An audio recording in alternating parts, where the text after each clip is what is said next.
Assalamualaikum warahmatullahi wabarakatuh. Nama saya Muhammad Khalid dengan NIM 21090350610. Nah, maksud video ini dibuat untuk memenuhi tugas pengganti final, tugas pengganti UAS dari mata kuliah manajemen risiko. Nah, untuk mengefisienkan waktu, kita masuk ke materi pertama. Apa sih risiko itu? Nah, risiko ini kita sering mendengar dari kebanyakan orang, dari kita sendiri, kita sering dengar kata resiko ini. Nah, resiko ini menjadi bagian dari kehidupan kita. Nah, macam-macam resiko itu banyak, seperti contoh kecilnya seperti resiko kebakaran, resiko kita tertabrak orang di jalan, kita tertabrak kendaraan lain di jalan, resiko terkena banjir apabila hujan, dan banyak resiko-resiko yang lain. Nah, sebagaimana mestinya resiko ini pasti menanggung kerugian bagi kita jika resiko-resiko tersebut tidak dapat diatasi, tidak diantisipasi dari awal.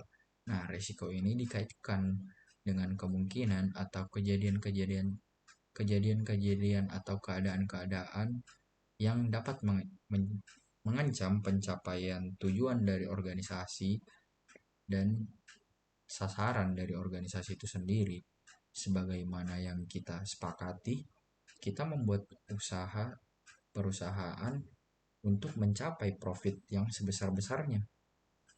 Nah, manajemen risiko adalah suatu pendekatan dalam mengelola ketidakpastian yang berkaitan dengan ancaman atau rangkaian aktivitas manusia untuk menilai resiko yang ada dalam perusahaan itu sendiri.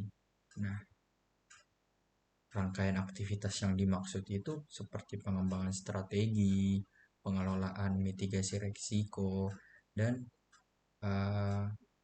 menggunakan pemberdayaan pengelolaan sumber daya untuk mengantisipasi, untuk memperkecil risiko yang bisa dialami oleh suatu perusahaan. Nah, manajemen risiko ini adalah bagian yang penting dari suatu perusahaan. Nah, manajemen risiko ini menjadi bagian dari suatu organisasi dalam memvisualisasikan risiko yang terjadi pada aktivitas perusahaan dalam mencapai keberhasilan di dalam masing-masing aktivitas itu sendiri. Nah, fokus dari manajemen risiko yang baik adalah mengidentifikasi dan mencari cara untuk mengatasi risiko yang akan dihadapi oleh perusahaan. Tujuan utama untuk memahami potensi upside dan downside dari semua faktor yang mempunyai kemungkinan dalam memberikan dampak bagi organisasi.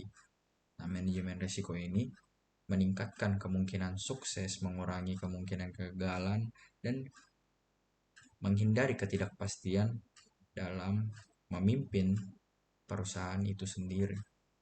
Nah, manajemen risiko ini harusnya bersifat berkelanjutan dan mengembangkan proses yang bekerja dalam keseluruhan strategi organisasi dan strategi dalam mengimplementasikan manajemen risiko itu sendiri.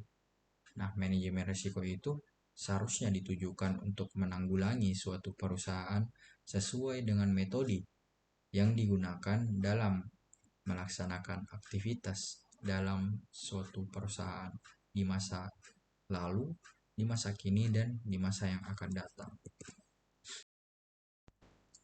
Nah, selanjutnya langkah-langkah manajemen risiko dalam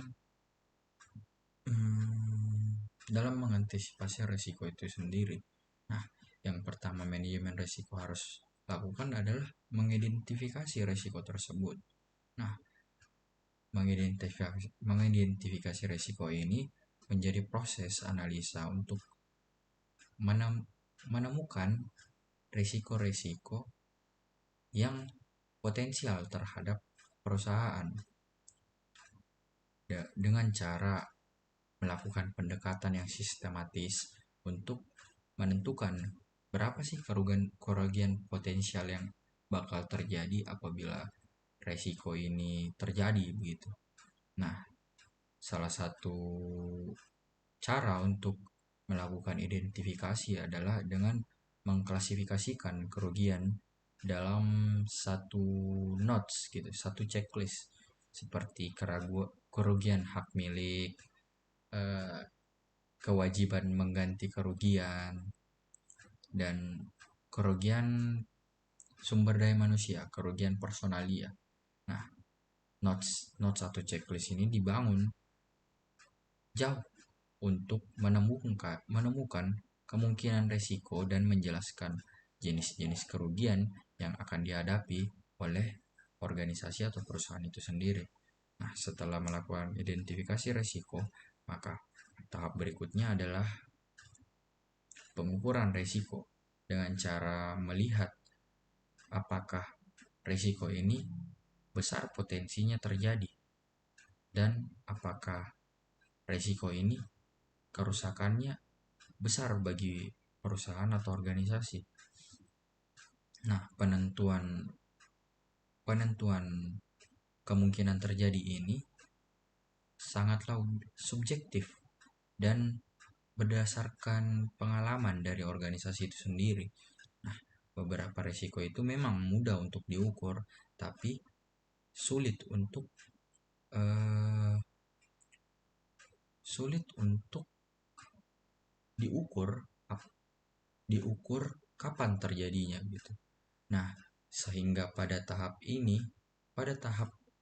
identifikasi resiko, sangat penting untuk menentukan dugaan yang terbaik untuk keberlangsungan organisasi atau perusahaan itu sendiri.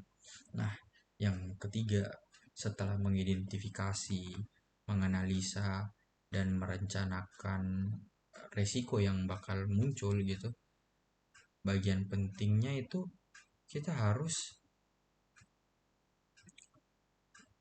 mengawasi penanganan suatu resiko. Nah, mengawasi penanganan resiko ini sangat penting untuk uh, membuat organisasi merespon resiko-resiko yang telah ditangani itu apakah sudah benar gitu dalam mengatasi resiko tersebut. Nah,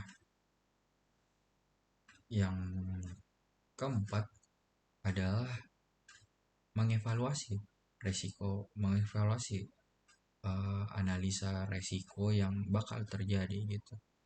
Kita pada tahap ini organisasi harus menentukan besarnya tingkat resiko, mana yang harus diprioritaskan, dan organisasi itu manajemen resiko itu perlu memetakan uh, kemungkinan-kemungkinan risiko yang akan terjadi pada perusahaan atau organisasi itu sendiri.